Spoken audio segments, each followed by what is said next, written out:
Hi friends, welcome to Chapters of Sumi Faris.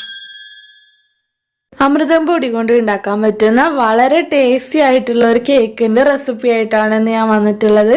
ഓവനും ബീറ്ററും ഒന്നും ഇല്ലാത്തവർക്കും ഈ cake മിക്സിയുടെ ജാർ ഉപയോഗിച്ച് വളരെ എളുപ്പം ഉണ്ടാക്കിയെടുക്കാൻ പറ്റും. അപ്പോൾ ഇതെങ്ങനെ നമുക്ക് പ്രിപ്പയർ ചെയ്യാമെന്ന് നോക്കാം. വീഡിയോയിലേക്ക് പോകുന്നതിന് മുമ്പായിട്ട് ഇതുവരെ എൻ്റെ ചാനൽ സബ്സ്ക്രൈബ് ചെയ്യാത്ത ആരെങ്കിലും ഈ വീഡിയോ കാണുന്നുണ്ടെങ്കിൽ ദയവായിട്ടൊന്ന് സബ്സ്ക്രൈബ് ചെയ്യണേ.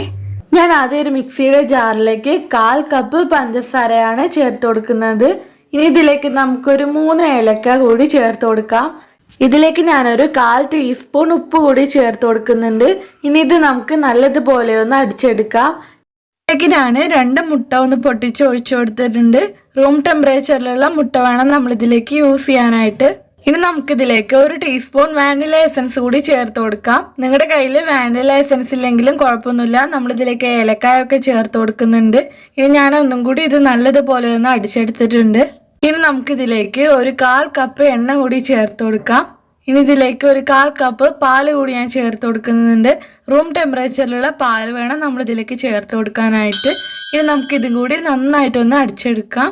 ഇനി ഞാനിതൊരു ബൗളിലേക്ക് ഒന്ന് ഒഴിച്ചു കൊടുക്കുന്നുണ്ട്. ഇനി നമുക്കിതിലേക്ക് നമ്മുടെ കേക്കിൻ്റെ ഫ്ലോറൊക്കെ ഒന്ന് ചേർത്ത് കൊടുക്കാം. അതിന് വേണ്ടിയിട്ട് ഞാൻ ഒരു അരിപ്പയിലേക്ക് 1 കപ്പ് അമൃതം പൊടിയാണ് ചേർത്ത് കൊടുത്തിട്ടുള്ളത്.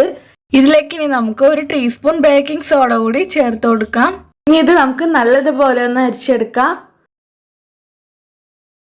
ഞാനിപ്പോൾ നന്നായിട്ടൊന്ന് അരിച്ചെടുത്തിട്ടുണ്ട്. ഇനി ഇത് കുറച്ചായിട്ട് നമ്മൾ ബാറ്ററിലേക്ക് ഒന്ന് ഇട്ട് കൊടുത്ത് നന്നായിട്ടൊന്ന് മിക്സ് ചെയ്തെടുക്കാം. ഒരേ ഡയറക്ഷനിൽ നമ്മളിതൊന്ന് ഇളക്കി കൊടുത്ത് നന്നായിട്ടൊന്ന് മിക്സ് ചെയ്തെടുക്കാം. നമ്മുടെ ഫ്ലോറും ബാറ്ററും തമ്മിൽ നന്നായിട്ടൊന്ന് കമ്പൈൻ ആയി കിട്ടുന്നത് വരെ ജസ്റ്റ് ഒന്ന് മിക്സ് ചെയ്തെടുത്താൽ മതി. ഓവറായിട്ടൊന്ന് നമ്മൾ മിക്സ് ചെയ്തെടുക്കേണ്ട ആവശ്യമില്ല. ഇനി നമുക്കിതൊന്ന് ബേക്ക് ചെയ്തെടുക്കാം. നിങ്ങളുടെ കയ്യിൽ ബട്ടർ പേപ്പർ ഉണ്ടെങ്കിൽ നിങ്ങൾ ബേക്ക് ചെയ്യാൻ ഉപയോഗിച്ചിട്ടുള്ള പാത്രത്തിൻ്റെ മുകളിലായിട്ട് അത് വെച്ച് കൊടുക്കാം. ഞാനിപ്പോൾ ഇതിൻ്റെ മുകളിലായിട്ട് കുറച്ച് എണ്ണ ഒന്ന് അപ്ലൈ ചെയ്ത് കൊടുത്ത ശേഷം കുറച്ച് മൈദപ്പൊടി ഒന്ന് തട്ടി കൊടുക്കുകയാണ് ചെയ്തിട്ടുള്ളത്. ഇപ്പോൾ ഈ ബാറ്റർ ഞാൻ കംപ്ലീറ്റ് ആയിട്ട് ഇതിലേക്ക് ഒഴിച്ചു കൊടുത്തിട്ടുണ്ട്. ഇനി ഇത് ബേക്ക് ചെയ്തെടുക്കാൻ വേണ്ടിയിട്ട് ഞാൻ ഇതേപോലെ ഒരു പാത്രമാണ് എടുത്തിട്ടുള്ളത്. അതിലേക്ക് കുറച്ച് മണൽ ഞാൻ വെച്ച് കൊടുത്തിട്ടുണ്ട്. ഇനി ഇത് നമുക്കൊരു 5 മിനിറ്റ് ഹൈ ഫ്ലെയിമിലിട്ട് ഒന്ന് പ്രീ ഹീറ്റ് ചെയ്തെടുക്കാം. അതിനുശേഷം നമുക്ക് ഈ പാത്രം ഇതിൻ്റെ മുകളിലായിട്ടൊന്ന് വെച്ച് കൊടുക്കാം. ഇതിൻ്റെ മുകളിൽ ഞാൻ കുറച്ച് കാഷ്യൂസ് ഒന്ന് വെച്ച് കൊടുത്തിട്ടുണ്ട്.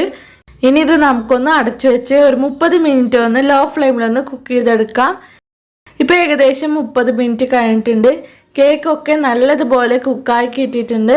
വളരെ ടേസ്റ്റി ആയിട്ടുള്ളൊരു കേക്കാണ്, നല്ല സ്പോഞ്ചി ആയിട്ടുള്ള കേക്കാണ്. ചായയുടെ കൂടെയൊക്കെ കഴിക്കാനായിട്ട് നല്ലൊരു കോമ്പിനേഷനാണ്. അതേപോലെ തന്നെ നമ്മുടെ മക്കൾക്കൊക്കെ വിശ്വസിച്ച് കൊടുക്കാൻ പറ്റുന്ന നല്ലൊരു സ്നാക്കാണ്. എല്ലാവരും ഒന്ന് ട്രൈ ചെയ്ത് നോക്കൂ. അമൃതം പൊടി കൊണ്ട് ഉണ്ടാക്കിയിട്ടുള്ളതാണെന്ന് പറഞ്ഞാൽ ആരും വിശ്വസിക്കില്ല, അത്രയും ടേസ്റ്റിയാണ്. എല്ലാവരും ഒന്ന് ട്രൈ ചെയ്ത് നോക്കൂ, തീർച്ചയായിട്ടും നിങ്ങൾക്ക് ഇഷ്ടമാവും.